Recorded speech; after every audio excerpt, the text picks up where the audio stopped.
was a dark and stormy night, nor'easter rolling in. It's a long 12 hours, the power's out again. I pray for inner strength and that we don't lose no lives. Just another day in the first responders' eyes. Half a cup of coffee's gone, the first run comes in. A car slid off the road, there's a family trapped within. My heart beats like a hammer, I can barely catch my breath. I'm thinking the worst and hoping for the best. Yeah, we ain't superheroes, we're just ordinary people trying to make a difference, and the first on every scene. It's a heavy, heavy burden to carry all this burden when you can't unsee the things you've seen. It keeps going on.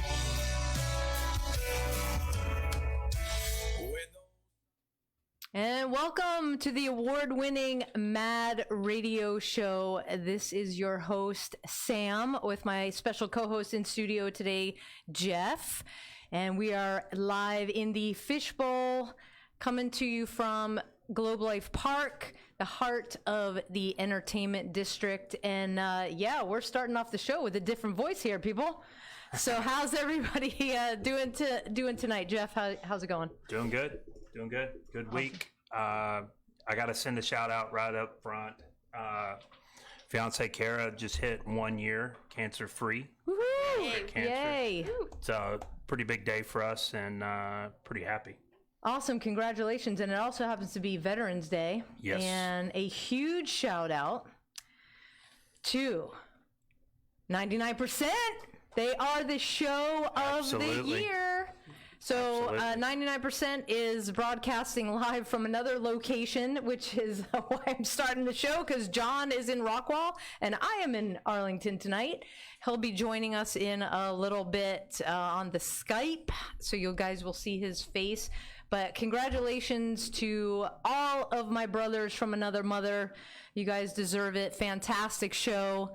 So tune in to them every week, every Wednesday, starting at 3 p.m. And we are, Mad Radio discusses every week healing our heroes. And this week, live in studio, we have 3 for the Love. And it is a really special organization. They say they're out of Dallas, but these two folks drove over an hour to get here to be with us tonight, and it's just an honor and a privilege, along with their very awesome service dog who is walking around in the corner. Maybe we can get him on camera at some point. Oh, he's bringing me his toy. Hey, buddy. And so with that, why don't we dive right in? Because everybody, well, I mean, I'm the odd person out, not knowing Jen or her husband. You, Jeff, know these guys, and tell us a little bit about 3 for the Love. Well, I met Jen maybe a year and a half ago, and Brian up in McKinney. We did a speaking engagement up there and got to know them, and they're also doing some work with Lifeology, and so we've got a big mutual circle. I wouldn't do you guys any justice trying to explain what you do, so yeah, it's amazing. Actually, I worked with Jen maybe a year ago on a young officer out in East Texas that was in a bind, and we got him up and going again, and yeah, it's really cool to be able to pass off something like that, where, you know, hey, I don't know what the answer is, but I can get you to somebody that does. Yeah. And so, and that's where me and Jen have worked professionally together, and y'all need to jump in this. And No, yeah, Jen and Brian and these guys do amazing work, and it's just like what Jeff said. It is connecting the dots, because, you know, we served, everybody in here served. But when it comes to mental wellness and you find yourself like, I know how to problem solve, but this is throwing me for a loop. How do I get help for myself? And this is where you guys come in. Why don't you explain your organization, how you got started, and what you do? So 3 for the Love, or 3FTL, is it's a comprehensive mental health treatment program for first responders. And what Jeff was saying was basically was a great bridge into, I don't know what to do, but I can pass you off to somebody that does. And so what we've done is we've designed a program that specifically deals with first responders and their mental health. And that is a holistic approach. So it takes into account the case management piece, which is what I do. We have nurse practitioners. We have 4 nurse practitioners that work with us for medication management. We all have trauma counselors with lifeology and different areas around the Metroplex of trauma counselors that are culturally competent, which is huge because they understand your lingo, they understand your world, they understand what's going on in relation to trauma and what you're seeing on a daily basis. We also have group therapy, which is what Brian leads, and we have the accountability factor, which is where I come into play as well, just to make sure that you continue on the treatment program for the course of a minimum of 8 weeks. And all of that is hand delivered to the first responder. So they come in and they see Jester and I to begin with, and then everything else is coordinated through myself and 3FTL to get them to the places that they want to be very, very quick. So our MO is very, very quick. We're not waiting around for 2 weeks on the counselors. We're not waiting around for 3 weeks on medication management. We're not, stopping taking our medicine or stop going to counseling because we feel better after 1 or 2 dumps at a counselor. It's the entire process to really put you guys back into the world where you want to live and work. And we do that by just continually moving you forward and continually saying keep going and continually saying it's going to get better. There's light at the end of that tunnel. And this team that we've developed has grown tremendously since even Jeff and I started working together with his officer a year ago. It's just exploded. We've tripled in size over the last year. We've brought on more counselors, more nurse practitioners. Jester has joined us in the last year as well, which he's kind of the star of the show.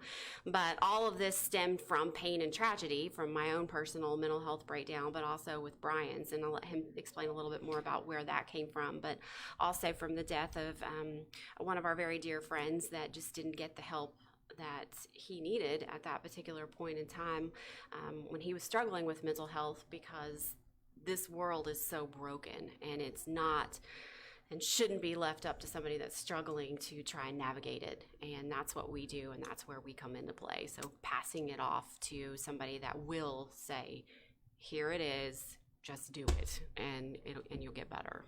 That's great. And speaking of your friend that you just brought up in his passing, on your website, you have a very moving video. And Brian, I was completely moved by your words. I mean, you guys got to check it out because it is super emotional. And it's when you separate from service, you're still in service. Jeff, you're still in service. I'm separated from service. We wear our service as an identity for good or for bad. And when we kind of have that separation and connection, call it because I separated from service, or we've got this thing going on, we can't figure it out. We don't feel like part of the group anymore because we just can't fit in. Like the puzzle piece doesn't fit anymore. You made a promise to his widow. And you're making me emotional. I just looking at him right now. He's tearing up. I'm tearing up. I'm not crying. And you're crying. I know that movie. Just tell us, because it is that purpose, that drive, and that passion that when you find it, it's like foot on the gas. Mm-hmm. And so somebody's got to tell you, hey, slow down a little bit. But tell us a little bit about that. We don't ever know. Like some days it's more emotional. Absolutely. Jeff knows this. Absolutely. Some days you're perfect. Like today's been a great day, and I've talked about Tony, and I'll mention his name. He was an awesome man. over 20 years of service.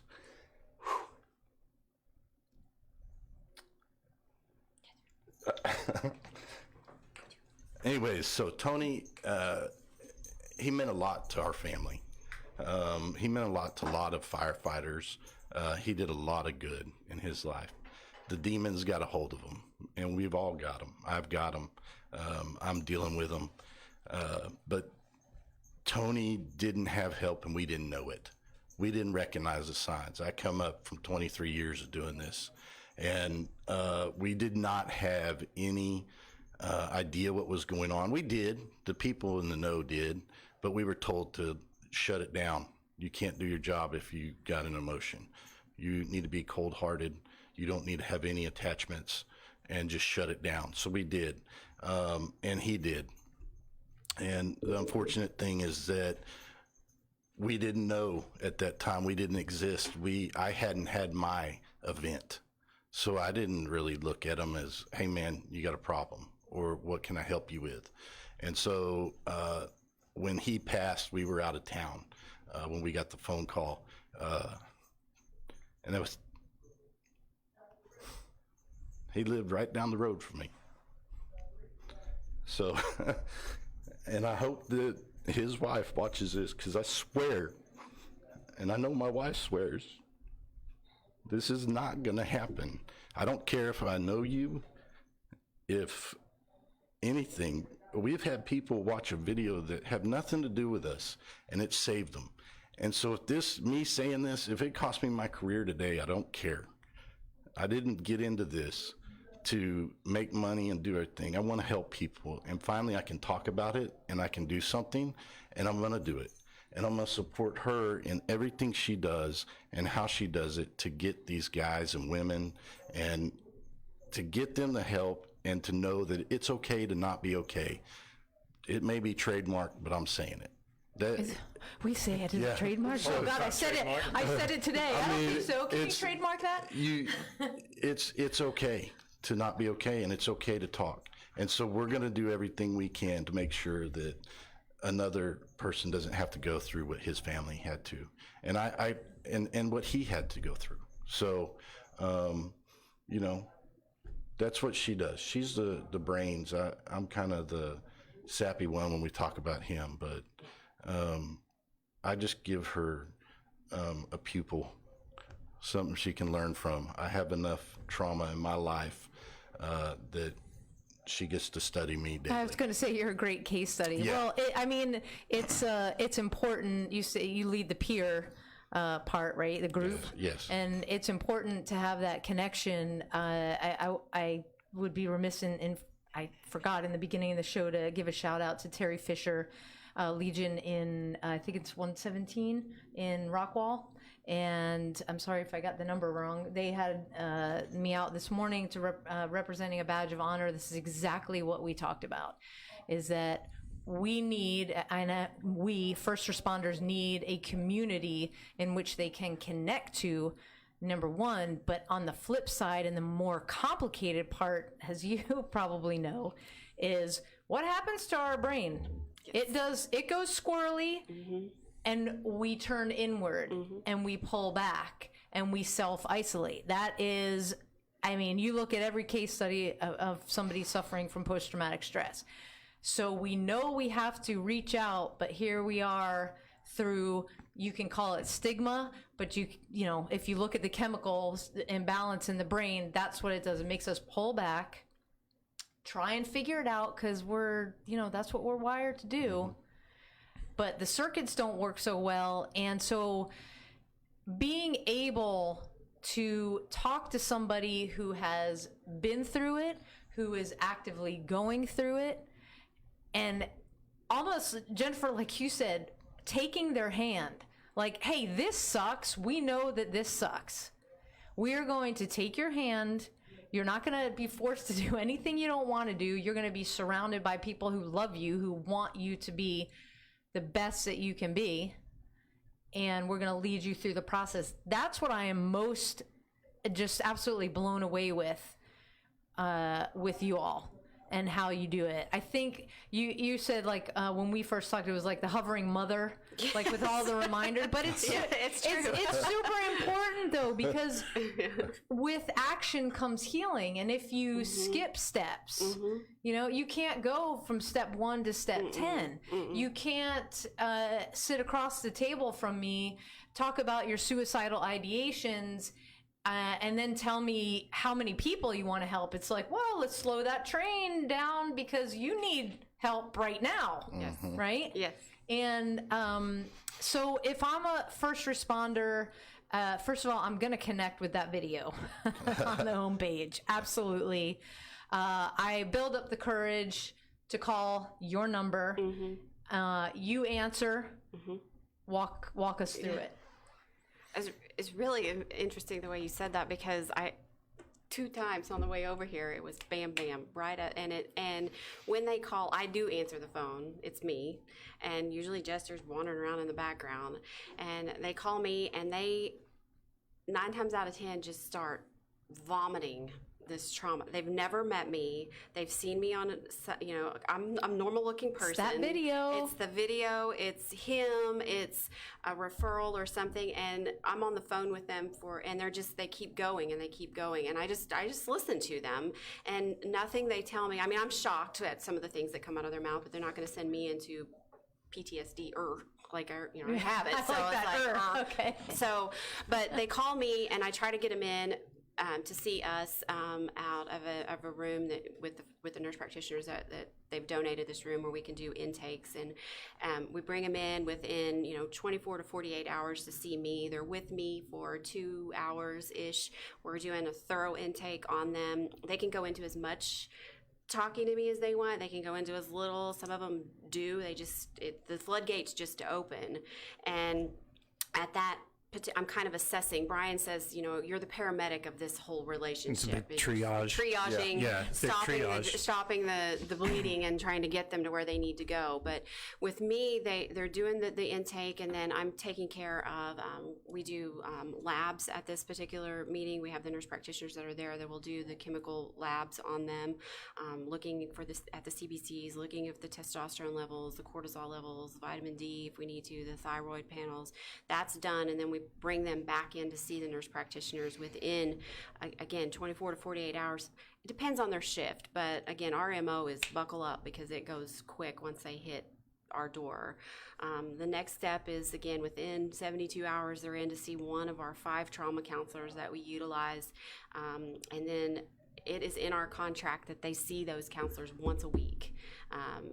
You can't do one without the other. So you see me, you see a nurse practitioner, and you see a counselor once a week for a minimum of 8 weeks. Once you kind of get going on with the trauma counseling and with the medication management, if there has to be medication management, it's not a requirement, but you're going to want something to help you through this, and that's very, very calculated, and it's very watched and monitored by myself and the medical team. I pass them off to Brian or 3 of the other people that lead groups. We lead them on different shifts. For our PDs, we try to work with their schedules as well, but that's a requirement, is group, and they fight us on group like you would not believe. But I tell you, that's the best thing that we've ever designed is that group. And we usually, at one point, we have 3 running at one time. Sometimes we just have 1, we have 2, but we tell people that go through our program, we're grooming you to lead a group. We're grooming you to tell your story. We're grooming you to go out and change the world. And all of that happens in less than a week. And again, based on the schedules, disclaimer on that piece. But we're available and we're open, and we're not waiting. You're not waiting in line. And that's, our counselors know that. They move people around to accommodate. Yes. Because they know that, and all I got to say is coming in hot. That's kind of like a keyword, like you need to move some of these people that are sad about their peanut butter and jellies and get them in because we've got some leaking, just oozing trauma out. And it's amazing. That's how Chris did me when I first reached out to him, and I found him through Google. I was just at my wit's end, and I'm like, okay, this guy keeps popping up. Either he paid a lot of money to Google or whatever. And it took a couple days for him to get back to me, and I'm getting just more frustrated. And when he finally reached out to me, he goes, hey, what time can you be here today? Yes. I'm like, wait a second. I just waited, a month trying to see some other person. Yes. He goes, no. When can you get here today? Yep. I can't get here today. Okay, tomorrow. What time works for you? What time do you have open? I'll clear my schedule. What time can you get here? It's like, wow. I think two of the key factors, and just listening, I know for me as well, is trust and accountability.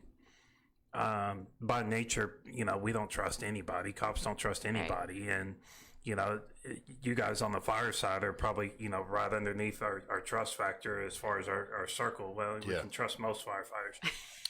Yeah. I mean, we've got the good couches. Yeah. And good dinner. Yes. But it's, and I think that's where I've had some success is people reach out to me and I'm like, hey, I'm still active. Here's my shit show that I'm going through now, and here's 3 people you can call, reach out to this or this. And I know with us, everything is a referral. Hey, I need somebody to fix a fence. Well, I use this guy. Is he a good dude? Does he smoke weed or, does he deal meth? No? Okay. Let's get him over here. And go through the fire department all the time. Hey, I need a painter. Which one? Christmas lights. Christmas lights. Contact your local firefighter this season. Scam. But, hey, which station and what shift do I need to go to find a painter? Right. And I think that's the big shift that as we're getting out, and that's got to be where a lot of your success comes from. And I've got no problem telling my story anymore. I wear it. But I have guys, hey, Jeff, who did you go see? Or what do I need to do now? And just to have that referral, but there's a trust. But the other side of that is accountability.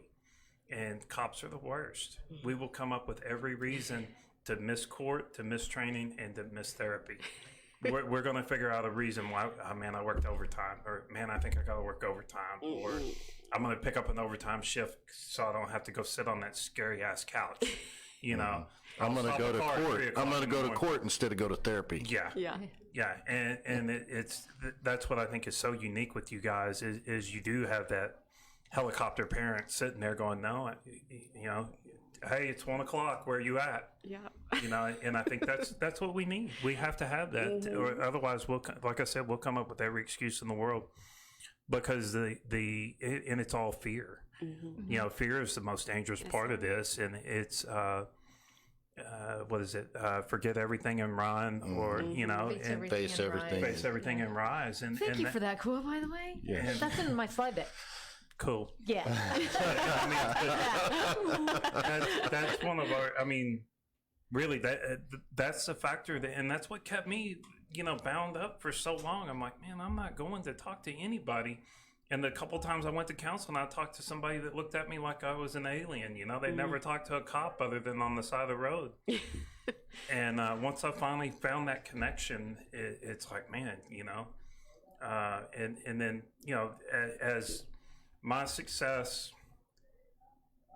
I don't know if it's a success or my small wins, led me to meeting people like, what you guys are doing and some other organizations. And it's like, man, there's this huge network out there that I didn't know about, and actually it wasn't that I didn't know about it. I was too scared to go find it. Yes.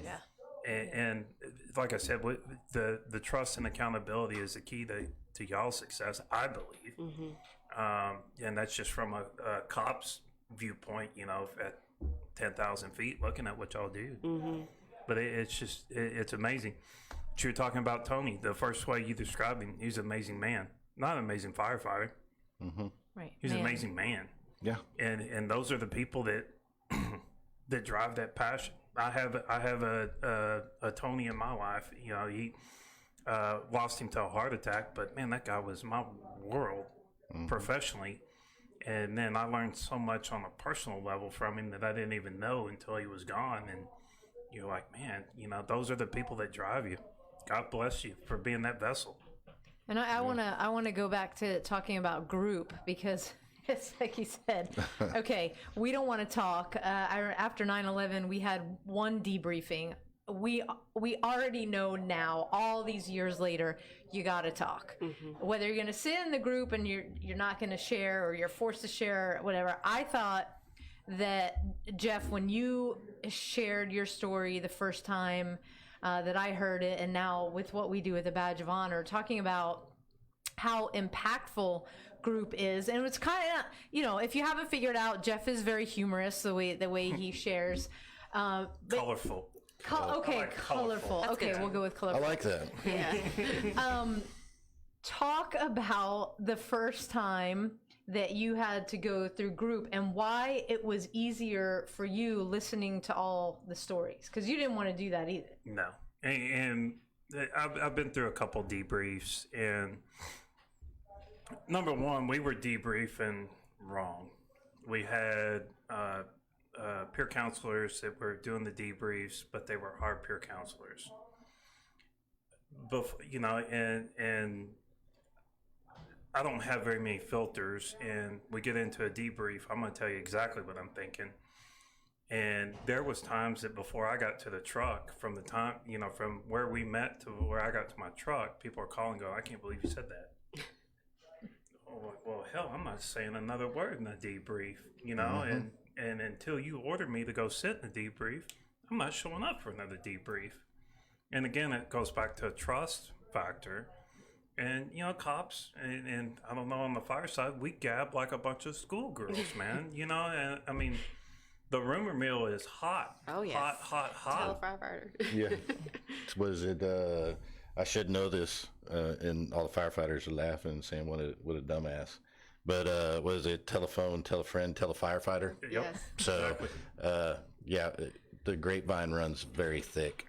Yeah, and it doesn't matter if you're a 4-man agency or a 400-man agency. Yeah. Man, that spreads like you wouldn't believe. Mm-hmm.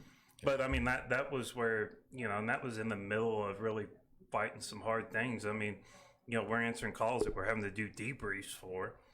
So, your wounds are wide open, and then people are putting your business out on the street for you, within 5 minutes. Yeah. And then there's a relief factor, I think, also for some people. And this is why, I mean, we're shedding light on something to bring that fear factor down. Mm-hmm. And that you're listening and you say, oh, God, he or she went through that. Oh, I'm glad I'm not like anywhere near that, what they're going through. Yes. And once you kind of, I liken it to the times that we've given our workshop, and you ask a question. Nobody's raising their hand. Nobody wants to participate. Everybody wants to sit in the back of the room. But as soon as the first person answers, opens up, then you have this constructive dialogue. Mm-hmm. You take away that big elephant in the room. You bring everybody's fear level down. You laugh. Mm-hmm. It's not a sobbing bunch of reality TV people. No. Okay. No. And it is one of the most healing things that you can really go through, and having a leader who is open, honest, and vulnerable, puts it all out there that clearly you are. Yeah, and that's one of the things. Wait, Jeff's talking. There's different types of diffusing, debriefing, the CISM, the critical incident stress management, which used to be CISD 20 years ago, and that's what I learned. And sit in a circle, and I'm sorry if I offend anybody that's just sold their soul to that, but you don't sit in a circle. We're not going to sit in a circle and sing Kumbaya. You don't sit in a circle? No, we break it up. I break it up. That's where get out of the circle. Yeah. So that's where we have that issue. Is CISM is a great product. Yeah. It's a good thing, and in my opinion, for internal, so line of duty deaths, a death from cancer, from suicide, but it really works well on that. Now the diffusing part of it is more of a peer support, right? So that's what we do, and ours is very non-traditional. And I lead every group and tell them we're not doing this traditionally. Number one, the rule is you have to be vulnerable. If you can't be vulnerable in this room with who's sitting here, then we can't help you, and you're not going to be able to help yourself. You got to have skin in the game, and being vulnerable, you can heal. And before we started this tonight, I told you everything. You can ask me any question you want. I'm vulnerable, and I will tell you anything. But once they open up and understand, and I'll always give them a story of where I'm at, how I'm the way I am. And it really opens up. I had a group today, brand new group started today. Everybody's arms crossed and, hey, I'm going to be distant and I'm closed off and I want nothing to do with you. So mad at Jennifer. And I even had two guys that I'm precepting, so to speak, that were sitting in, and they were kind of closed off, didn't really know how to start it. And I said, 2 rules. We can't be a dick, and you have to be vulnerable. That's it. And if you can't do that, then you can leave now and get lunch. But do these for me, and I promise you, you're going to call me in a month and say, hey, man, when are we meeting again? Because they are under a contract with her. But every one of the groups that I've been involved with for the last year has gone over the contract. And I still get phone calls and text messages. Hey, can we get all the guys together and the girls together? Can we all get together as a group and meet somewhere and just let's catch up, let's talk. And so that right there is the most rewarding thing. And it's a great therapy. And I get to sit around with a bunch of people that are doing what we do. And I'm not as screwed up as the next guy. And that guy's not as screwed up as me. And so that's where it opens up and you get that, I trust you. I just listened to your story. Wow.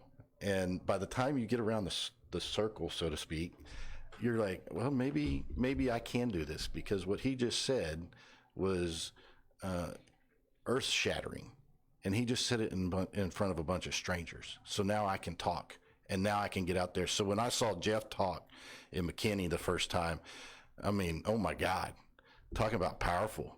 And I think that was his first time. I know. And I was debriefing that day on a critical incident. I was like, man, I wanted to see it. It was amazing. But I promise you, so we had another guy there that kind of thought he wanted to help. After he listened to Jeff, like that was it. It was sold. Yeah. And he's like, if that guy, because we talked to him afterwards, he was like, first time, you know, and he's even making fun of himself while he's up there. And, I mean, that right there made it easier for me to get out there and start helping more and doing more. So, see, and I talk a lot about post-critical incident seminar that's run through Sam Houston State. Mm-hmm. And I was actually ordered to go there. And again, accountability. No, you're going. Like, man, I ain't going. You know, I'll go, but I'm just going to sit there. They put us in a horseshoe, 30 officers, and they go, why are you here? It's like, well, crap, you know, let's just rip the scabs off. But the running joke, it was a 3-day seminar, and it was, man, I'm glad I ain't got what you got. Mm-hmm. Yeah, I'm glad I didn't have to do. I mean, that was everybody in the 30 people. I go, hell, I don't do that shit that you did, you know? And it was just, you talk about the group, you become a tribe, you know, and we're tribal as it is, but that tribe, the trauma tribe, you know, that was 5 years ago, 4 years ago, 5 years ago now that I went, 6 years ago. And I mean, I still keep in close contact with, you know, 6 of those guys that, you know, we hung out after the seminar and stuff. But it's very tribal when we get down to that. And it's just, it's funny. It was just a running joke, you know. I'm glad I didn't have to answer that call. But shit, I don't want to answer any of your calls either. yeah. Yeah, I mean, but once you get there, and once we got through the horseshoe, I was like, I'm not that screwed up. Yeah. yeah. I'm dealing with a lot, but I ain't dealing with that, you know, that guy over there, man. And that's, you know, being a paramedic as long as I have, so medication reacts differently to everybody, right? So everybody has a different reaction. Same thing with trauma. Sure. And with our brains and how they function and how we process. And the problem with the PTSI, I hate saying the injury, is it just gets stuck in the front and it's there. But not everybody. I mean, I go back with my counselor and did EMDR, and when we get all the way back in there, and it is, I can think of my best friend being on that call. Hey man, I hunt with them. Hey, man, did you have a problem? Because I processed this finally, because I don't even know what you're talking about. Don't even remember it. Wow. And so everybody's different. Yeah. And so I think that's the beauty of peer support. Yeah. Is that you always look at the guy next to you or a woman next to you and say, man, I'm glad I didn't do that, or I don't have what you have. And I'm not as bad off as you are, even though we all are. Yeah. We all have our stuff. Right. Yeah. And another great thing that you guys do that I think is completely unique, we've never heard this before, is as part of the intake, is you do a whole chem panel. Yes. Because unless you have invented something that you can see the brain and see what's going on, that is the most reliable way to see all of the chemical imbalances that you're going to see. Talk a little bit about that. What was the jumping off point that made you say this must be part of our program? So we do an intake. We do a lot of psychoeducation too about what physically happens to the brain when it goes through trauma, just a little bit, and then the counselors really dive into it as well. But as we started doing number one, my own personal experience with PTSD and realizing the imbalances and chemical imbalances and the hormonal imbalances and the cortisol levels, and learning what I know about what was going on in my own body, it just kind of clicked with one of the nurse practitioners that basically saved my life, who now works with us, in this office. Was there is a direct correlation between even just testosterone levels and cortisol levels in first responders. And we do a lot of education on why that's important. And I'm not going to go into all of that right now, but call me and I'll let you know. We'll go through it. We'll go to school with it. But there's a direct correlation between anxiety and depression and testosterone levels and cortisol levels, especially with first responders, because you deplete it so quickly. And so it is important, but it gets a bad rap because of people misusing it, just like they would with any other medication that's given. And so again, everything that we do in that piece is managed. And so the hormone levels or the medication levels or anything is very strategically managed to that it's done correctly, it's done right, it's done by people that are trained to do it. Amen to and that are culturally competent. And every single person on our team at 3FTL has been interviewed and grilled by me. And I am not a fun person when I am grilling these people, counselors included, as far as you have to have the personality and you have to have the knowledge and you have to have the understanding to go toe to toe with these two people right here that are as hard-headed as they can be, and trying to explain, especially when it comes to the medication side or the hormone side of what is going on. I'm like, well, this person that's going to be administering this stuff and watching you has been in trauma for over 10 years.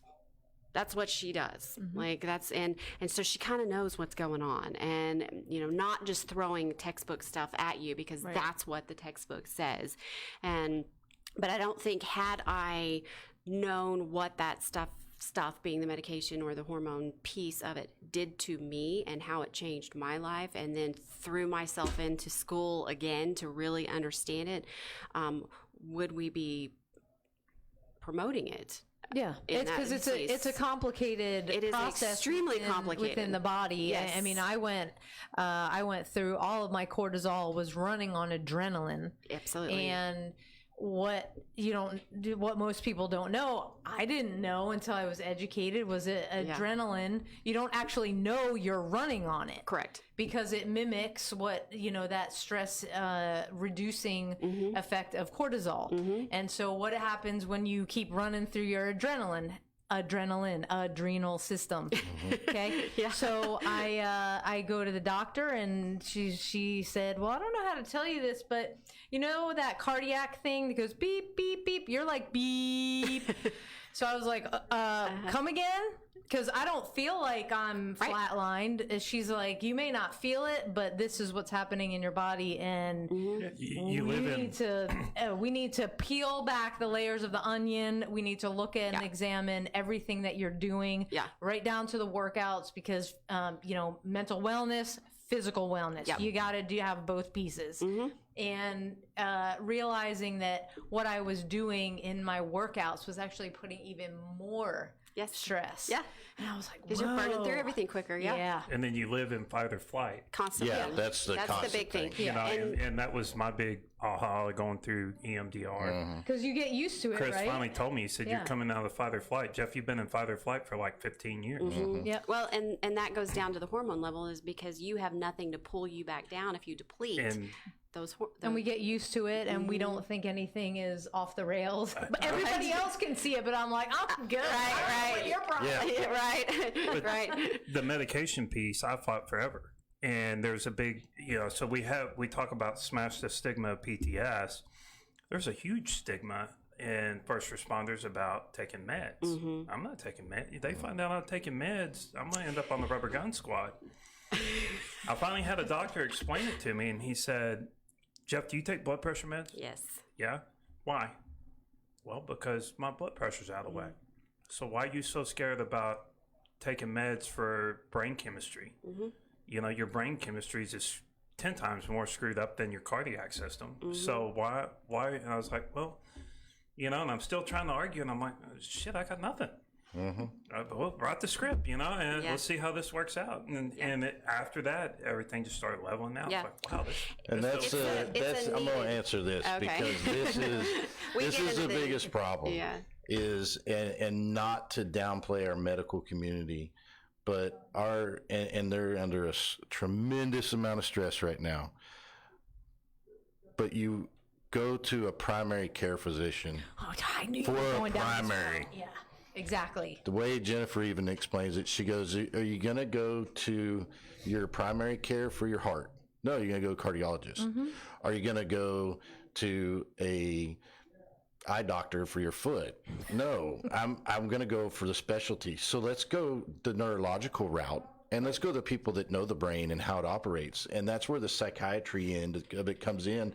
And these DNPs that we deal with have specialized in psychology and psychiatric meds and management. I've got friends that are doctors. They will just, hey man, I got a bunch of samples. Yeah. And this is what I signed for today. Try this. This is a great drug for your depression. Yeah. Well, guess what? You don't have depression. You have anxiety, Right, yeah. and your anxiety is causing your depression. So let's give you a medication that's going to kick it even more Yeah. because your dopamine receptors are off. That's, I think, is the stigma on medications is we were never given the right medicines at the right time. Right. It was here's what you do.